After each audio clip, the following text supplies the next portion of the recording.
അസ്സലാമു അലൈക്കും. മദീന പള്ളിയിലെ ഒരു അത്ഭുതമാണ് ഞാൻ ഈ വീഡിയോയിൽ പങ്കുവെക്കുന്നത്. തുറന്ന മനസ്സോടുകൂടി ഈ വീഡിയോ കണ്ടു കഴിഞ്ഞാൽ ഒരുപാട് സന്തോഷം ഉണ്ടാകും. ഇതിനൊരു സംശയത്തിന് നേരിൽ കാണരുത്. കാരണം ഒഫീഷ്യലായിട്ടുള്ള റിപ്പോർട്ട് പ്രകാരമുള്ള വിവരങ്ങളാണ് ഞാൻ ഈ വീഡിയോയിൽ പങ്കുവെക്കുന്നത്. മദീന പള്ളി എന്ന് പറഞ്ഞ ലോകത്തെ വിസ്തൃതിയുള്ള രണ്ടാമത്തെ പള്ളിയാണ്. ഒരേ സമയം 15 ലക്ഷം മുതൽ 20 ലക്ഷത്തിലധികം ആളുകൾക്ക് നമസ്കരിക്കാൻ കഴിയുന്ന, പ്രാർത്ഥിക്കാൻ കഴിയുന്ന വളരെ വലിയൊരു പള്ളികളിലൊന്നാണ് മദീന പള്ളി. നമ്മുടെ വീഡിയോ കാണുന്ന ആരൊക്കെ മദീന പള്ളിയിൽ നമസ്കരിക്കാൻ ഭാഗ്യം ലഭിച്ച ആളുകളുണ്ടെങ്കിൽ ആ വിവരങ്ങളൊന്ന് പങ്കുവെക്കണം.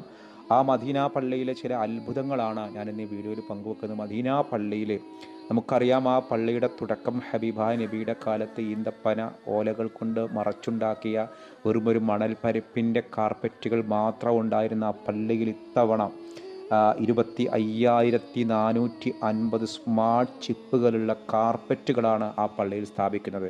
മാഷാ അല്ലാ, കാർപ്പറ്റുകളുടെ എന്ന് പറഞ്ഞാൽ കാർപ്പറ്റുകൾ ഉണ്ടാകുന്നൊരവസ്ഥയിലേക്ക് ഇന്ന് സ്മാർട്ട് ചിപ്പുകൾ, നമുക്ക് ആ കാർപ്പറ്റുകളുടെ പ്രത്യേകത, ലോകത്ത് ഇതുപോലെ ഒരു പള്ളിയിലും ഇങ്ങനെ സ്മാർട്ട് ചിപ്പുകൾ ഘടിപ്പിച്ച ഒരൊറ്റ കാർപ്പറ്റുകൾ പോലുമില്ല.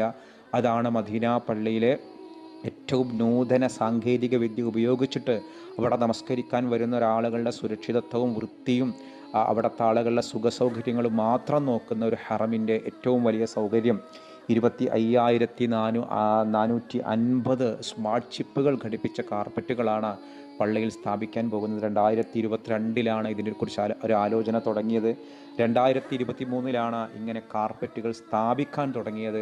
മാഷാ അല്ലാ, ഇപ്പോഴത് 25,450 പുതിയ സ്മാർട്ട് ചിപ്പുകൾ ഘടിപ്പിച്ച കാർപ്പറ്റുകൾ കൂടി സ്ഥാപിക്കുന്നതിന് എന്താണ് അതിൻ്റെ പ്രത്യേകത?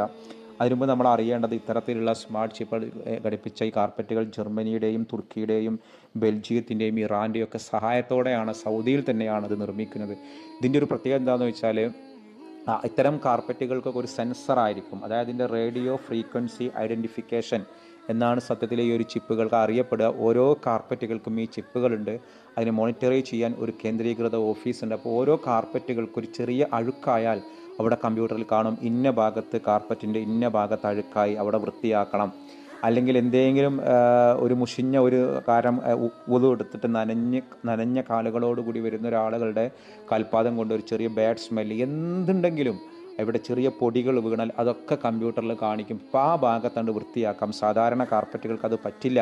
കാരണം നമ്മളൊരു പൊതുവേ എവിടെയൊക്കെയാണോ വൃത്തികേടെന്ന് നമ്മുടെ കണ്ണുകൊണ്ട് കണ്ടോ അല്ലെങ്കിൽ മനസ്സിലാക്കിയിട്ടോ വേണം. പക്ഷേ ഇത് മൈന്യൂട്ടായിട്ടുള്ള ഏതോ അഴുക്കുകളെയും പ്രത്യേകം എടുത്ത് കാണിക്കുന്നു. ഏതൊക്കെ ഭാഗത്ത് ഇനി ക്ലീനാക്കാൻ വിട്ടുപോയ ഭാഗങ്ങളൊക്കെ കാണിക്കുന്ന ഏറ്റവും നൂതനമായ സാങ്കേതിക വിദ്യയിലൂടെയാണ് ഈ സ്മാർട്ട് ചിപ്പുകൾ ഘടിപ്പിച്ച് ഈ കാർപ്പറ്റുകൾ മദീന പള്ളിയിൽ ഹബീബായ നബിയുടെ കൊട്ടാരം എന്ന് പറയാം. കോടിക്കണക്കിന് വിശ്വാസികളായ ഹബീബായ നബിയുടെ പുന്നാര കരളിൻ്റെ കരളായ ഹബീബായ നബിയുടെ കൊട്ടാരമാണ് മദീന പള്ളി. ലോകത്തെ മറ്റേത് പള്ളികളെക്കാളും അതിവിശിഷ്ടമായ ശ്രേഷ്ഠമായ പ്രത്യേക സൗന്ദര്യമുള്ള പള്ളികളിലൊന്നാണ് മദീന പള്ളി. നമ്മുടെ വീഡിയോ കാണുന്ന ആരൊക്കെ മദീന പള്ളിയിൽ പോയിട്ടുണ്ട്, അവിടുത്തെ കാർപ്പറ്റുകളുടെ വിശേഷങ്ങൾ അറിയുന്ന ആളുകളുണ്ടെങ്കിൽ താഴെ വിവരങ്ങൾ, സന്തോഷങ്ങൾ പങ്കുവെക്കണം. അവിടുത്തെ കാർപ്പറ്റുകൾക്ക് പച്ച, നീല, ചുവപ്പ് പല കളറുകളുണ്ട്. ഇപ്പോൾ ഇതൊരു കാലത്ത് ഹബീബായ നബിയുടെ കാലത്ത് കാർപ്പറ്റ് ഉണ്ടായിരുന്നു എന്ന് ചോദിക്കുന്ന ആളുകളുണ്ട്. അന്ന് ഇങ്ങനെ ഒരു പ്രത്യേക പുല്ലുകൾ വെച്ചിട്ടോ അല്ലെങ്കിൽ ചെറിയ കല്ലുകൾ വെച്ചിട്ടൊക്കെ ആയിരുന്നു കാർപ്പറ്റുകളുടെ ഭാഗത്ത് ഉണ്ടായിരുന്നത്. വളരെ പരിമിതം, ബാക്കിയുള്ള ഭാഗമൊക്കെ മണലാണ്. പിന്നീട് 4 ഖലീഫമാരുടെ കാലത്ത് ചില പ്രത്യേക പരവതാനി പോലത്തെ ഇതൊക്കെ വിരിച്ചിരുന്നു. പക്ഷെ അതൊക്കെ ചെറിയ സൗകര്യങ്ങളാണ്. പിന്നീട് ഓട്ടോമൻ സാമ്രാജ്യത്തിൻ്റെ കാലത്താണ് ഇന്ന് കാണുന്ന ഒരു പരവതാനിയിലേക്ക് എത്തിയത്. അത് ഈ വ്യത്യസ്തമായ കലാ ആവിഷ്കാരങ്ങളുള്ള പരവതാനികളൊക്കെയാണ് അക്കാലത്ത് ഉണ്ടായിരുന്നത്. പിന്നീട് സൗദി അറേബ്യയിൽ 1920കളിലൊക്കെ ഇന്നത്തെ സൗദി ഭരണകൂടത്തിൻ്റെ കയ്യിൽ ഈ ഹറമിൻ്റെ അധികാരം കിട്ടിയ സമയത്ത് കുറച്ചും കൂടിയൊക്കെ ടെക്നിക്കലി എന്താ പറയുക, പ്രത്യേകതകളുള്ള ഈ ഒരു കാർപ്പറ്റുകൾ വരാൻ തുടങ്ങി. ഇന്ന് അവിടെ ഒരു ഇസ്ലാമിക് ജിയോമെട്രിക് ഡിസൈനുകളൊക്കെ ഉള്ള പുഷ്പങ്ങളുടേത്, നമസ്കരിക്കാൻ പ്രത്യേക കിബില നിർണ്ണയിക്കുന്ന ഭാഗങ്ങൾ, ഓരോ ആളുകൾക്ക് നമസ്കരിക്കാനുള്ള സ്ട്രക്ചറൊക്കെ ഉള്ള അടങ്ങുന്ന കാർപ്പറ്റുകളാണ് ഇന്നുള്ളത്. മാഷാ അല്ലാ, നമ്മുടെ പള്ളികളിലൊക്കെ നല്ലൊരു കാർപ്പറ്റ് വിരിച്ച് നമ്മൾ അവിടെ നമസ്കരിക്കുമ്പോൾ നമുക്കതുണ്ടാകുന്നൊരു പുണ്യമുണ്ട്. അപ്പോൾ ഈ പഴയ കാർപ്പറ്റുകൾ റീസൈക്കിൾ ചെയ്തിട്ട് ഉപയോഗിക്കുന്നൊരവസ്ഥ ഉണ്ട്. ഓരോ വർഷം കൂടുമ്പോഴും ഈ കാർപ്പറ്റുകൾ മാറ്റും എന്നുള്ളതാണ്. അതൊക്കെ അതിൻ്റെ മ്യൂസിയത്തിലേക്ക് മാറ്റും. അപ്പോൾ നമ്മളവിടെ മദീന പള്ളിയിൽ നമസ്കരിക്കുമ്പോൾ ഇങ്ങനെ ആലോചിക്കുക, അവിടെ കാർപ്പറ്റുകൾ ഉള്ള ഭാഗമുണ്ട്, ഇല്ലാത്തൊരു ഭാഗമുണ്ട്. അപ്പോൾ ആ കാർപ്പറ്റുകളൊക്കെ ഉള്ളൊരു ഭാഗത്ത് അന്നത്തെ ഒരു കാലത്ത് ആളുകൾ എങ്ങനെയാണ് റബ്ബയെ നമസ്കരിച്ചിരുന്നത്, വെറും മണലാരണ്യത്തിൽ നമസ്കരിച്ചിരുന്നിടത്തുനിന്ന് മാറി ഇന്ന് സ്മാർട്ട് ചിപ്പുകൾ ഘടിപ്പിച്ച എന്താ പറയുക വലിയ മൂല്യമുള്ള കാർപ്പറ്റുകൾക്ക് മുകളിലാണ് നമ്മൾ നമസ്കരിക്കുന്നത് എന്നുള്ളതാണ്. അപ്പോൾ മദീന പള്ളിയിൽ നമസ്കരിച്ച ആളുകൾ ഈ ഒരു വീഡിയോ കാണുന്ന ആരെങ്കിലും ഉണ്ടെങ്കിൽ ആ സന്തോഷം ഒന്ന് പങ്കുവെക്കണം. ഞങ്ങളെ കാർപ്പറ്റുകളെക്കുറിച്ചുള്ള കണ്ട വിവരം ഉണ്ടല്ലോ, കേട്ട നമ്മളെക്കാൾ അറിഞ്ഞ നമ്മളെക്കാളൊക്കെ എന്നേക്കാളും ഏറ്റവും അധികം ഇത് പറയാനുള്ള യോഗ്യത അവിടെ നമസ്കരിച്ച ആ ഒരു കാർപ്പറ്റിൽ ആ മുഖം അമർത്തി സുജൂദ് ചെയ്ത ആളുകൾ, ഈ വീഡിയോ കാണുന്ന ആളുകളുണ്ടെങ്കിൽ ആ സന്തോഷങ്ങളൊന്ന് പങ്കുവെക്കണം. അതിലൊക്കെ വളരെ തുർക്കിയുടെയും മറ്റൊക്കെ എന്താ പറയുക പേർഷ്യൻ സ്റ്റൈലുകളൊക്കെ ഉള്ള കലാമൂല്യങ്ങളുള്ള ഒരു കാർപ്പറ്റുകളുടെ കാലം കഴിഞ്ഞ് ഇന്ന് ഏറ്റവും ആത്മീയത നിറഞ്ഞ ഒരു കലാമൂല്യങ്ങളുള്ള കാർപ്പറ്റുകളാണ് ഇന്ന് ഇത്തരം പള്ളികളുള്ളത്. 2030 ഏറ്റവും സാങ്കേതിക വിദ്യകൾ നിറഞ്ഞ ഒരു പള്ളിയിലേക്ക് മാറ്റാൻ പോകുന്ന ഒരു മിഷനാണ് സൗദി അറേബ്യ മുന്നോട്ട് കൊണ്ടുവന്നിട്ടുള്ളത്. അപ്പോൾ അതിൻ്റെ ഭാഗമായിട്ടാണ് ജിയോമെട്രിക് കാർപ്പറ്റുകൾ ഉള്ളത്. അപ്പോൾ ഒരു തരത്തിലും അവിടെ വരുന്നൊരു വിശ്വാസികൾക്ക് ഒരു പ്രയാസവും ഉണ്ടാവാത്ത രീതിയിലാണ് ഈ പള്ളി. ഈ പള്ളിയുടെ തൂണുകളെക്കുറിച്ചും ഈ പള്ളിയുടെ എന്താ പറയുക ചൂടുകാലത്ത് കൊടകൾ നിവരുന്നത്, ഇങ്ങനെ ഒരുപാട് ടെക്നിക്കലി പ്രത്യേകതകളുള്ള പള്ളിയാണ്. സൂഫിയാക്കൾ പറയുന്നത് മക്കത്തെ പള്ളിയിലാണ് നമസ്കരിച്ചത് ഒരുപാട് പുണ്യം, മദീനത്തെ പള്ളിയിൽ നമസ്കരിച്ചതിനേക്കാളും കുറച്ച് പുണ്യം. പക്ഷേ ചില സൂഫിയാക്കൾ പറയുന്നത് സംഗതിയൊക്കെ ശരി തന്നെയാണ്, പക്ഷേ രണ്ടിൻ്റെ മൂല്യത്തിലും വ്യത്യാസമുണ്ട് എന്നുള്ളതാണ്.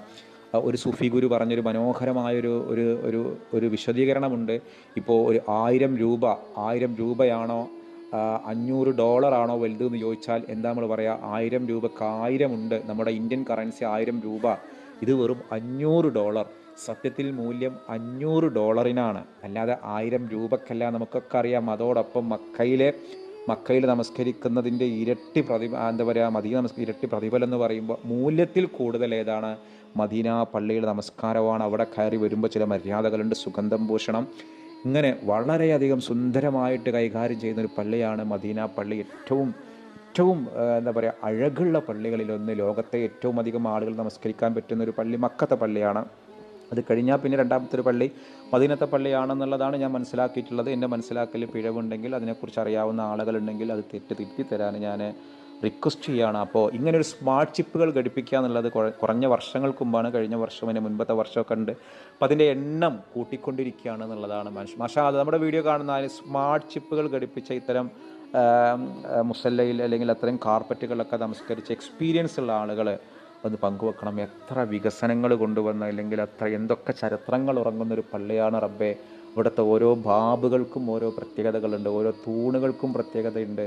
അവിടുത്തെ ഇൻഷാ അല്ലാഹ് നമുക്ക് അതിൻ്റെ വിശേഷങ്ങൾ വേറൊരു വീഡിയോയിൽ പങ്കുവെക്കാം. അവിടുത്തെ മദീന പള്ളിയുടെ വികസനങ്ങൾ, ആദ്യമായിട്ട് മദീന പള്ളിയുടെ വികസനം ചെയ്ത ആരാന്ന് പറയാൻ പറ്റുമോ? മദീന പള്ളിയിൽ ആദ്യത്തെ വികസനം കൊണ്ടുവന്നത് അതിൽ ഉമർ റളിയല്ലാഹു അൻഹു ആണ് ചെറിയൊരു വികസനം കൊണ്ടുവന്നിട്ടുള്ളത്. പിന്നീട് അത് ഉമർ ഇബ്നു അബ്ദുൽ അസീസ് റളിയല്ലാഹു അൻഹു എന്ന ഒരു 5ാം ഖലീഫ എന്നൊക്കെ വിളിക്കുന്ന അദ്ദേഹം അവിടുത്തെ ഒരു ഗവർണറായിരിക്കുന്ന സമയത്താണ് ഭരണകൂടത്തിൻ്റെ പ്രത്യേക താല്പര്യത്തോടു കൂടി പള്ളിയുടെ വലിയൊരു വികസനം, പള്ളിയുടെ ചുറ്റുഭാഗമുള്ള വീടുകളടക്കം പള്ളിയിലേക്ക് ഉൾപ്പെടുത്തിയിട്ടൊരു വികസനം കൊണ്ടുവരുന്നത്. ഇന്ന് ആ വികസനങ്ങൾ പിന്നീട് ഓട്ടോമൻ ഭരണകൂടം അവിടെ നിന്ന് അങ്ങനെ പള്ളിയുണ്ട്. ഹബീബ നബി പറഞ്ഞ സ്വൻആ വരെ, യമനിൻ്റെ തലസ്ഥാന നഗരിയായ സ്വൻആ വരെ ഹറം വികസിക്കുന്ന ഒരു കാലം കഴിഞ്ഞിട്ടല്ലാതെ ലോകം അവസാനിക്കില്ല എന്ന് ഹബീബ നബി പഠിപ്പിച്ചതാണ്. അപ്പോൾ അത് ഉണ്ടാവും, ഇത് ഹറം വികസിക്കും, ആ പള്ളി വികസിക്കും, വലിയ അത്ഭുതങ്ങൾ നടക്കാൻ പോകുന്നുണ്ട്. അപ്പോൾ ഇൻഷാ അല്ലാഹ് ഈ പള്ളിയുടെ എന്തൊരു സന്തോഷം, ചെറിയ സന്തോഷമാണെങ്കിലും ഒരു വിശ്വാസിയെ സംബന്ധിച്ചിടത്തോളം ഈ പള്ളിയുമായി ബന്ധപ്പെടുന്ന, മദീന പള്ളിയുമായി ബന്ധപ്പെടുന്ന ഏതൊരു കാര്യവും അതിവിശിഷ്ടവും അത്ഭുതവും സന്തോഷവും മനസ്സിന് ആനന്ദവും നൽകുന്നതാണ്. അതാണ് ഞാൻ ഈ വീഡിയോയിൽ പങ്കുവച്ചത്. അപ്പോൾ നിങ്ങൾ ഈ വീഡിയോ ഇഷ്ടപ്പെട്ടെങ്കിൽ നിങ്ങൾ മറ്റുള്ള ഷെയർ ചെയ്യുക. മദീന പള്ളിയിലെ പുതിയ വിശേഷങ്ങളൊക്കെ അറിയാൻ ആഗ്രഹിക്കുന്ന നിങ്ങളുടെ സുഹൃത്തുക്കൾക്കുണ്ടെങ്കിൽ, കുടുംബ ഫാമിലി ഗ്രൂപ്പുകളുണ്ടെങ്കിലൊക്കെ നിങ്ങൾ ഈ വീഡിയോ ഷെയർ ചെയ്യാൻ മറക്കരുത്. അപ്പോൾ ഇൻഷാ അല്ലാഹ് മദീന പള്ളിയുടെ തൂണുകളുടെയും അവിടുത്തെ ബാബുകളുടെയും അതോടൊപ്പം ആ പള്ളിയുടെ വികസനത്തിൻ്റെ നാഴികക്കല്ലുകളൊക്കെ ഇൻഷാ അല്ലാഹ് നമുക്ക് മറ്റൊരു വീഡിയോയിൽ പറയാനുണ്ട്.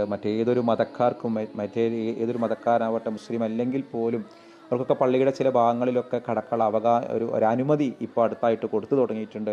അപ്പോൾ അത് ആഗ്രഹിക്കുന്ന ആളുകൾ കാണാൻ പോലുമുള്ളൊരു അവസരം ആ പള്ളിയിൽ ഉണ്ട് എന്നുള്ളതാണ്. അപ്പോൾ മാഷാ അല്ലാഹ് അപ്പോൾ ഈ പള്ളിയിൽ കയറി നമസ്കരിച്ച, മദീന പള്ളിയിലൊക്കെ നമസ്കരിക്കാൻ ഭാഗ്യം ലഭിച്ച ആളുകൾ ആ സന്തോഷം ഒന്ന് പങ്കുവെക്കാൻ മറക്കരുത് എന്ന് ഒരിക്കൽ കൂടി പറയാണ്. ഇൻഷാ അല്ലാഹ് വീഡിയോ നിങ്ങൾ ഷെയർ ചെയ്യുക. അസ്സലാമു അലൈക്കും.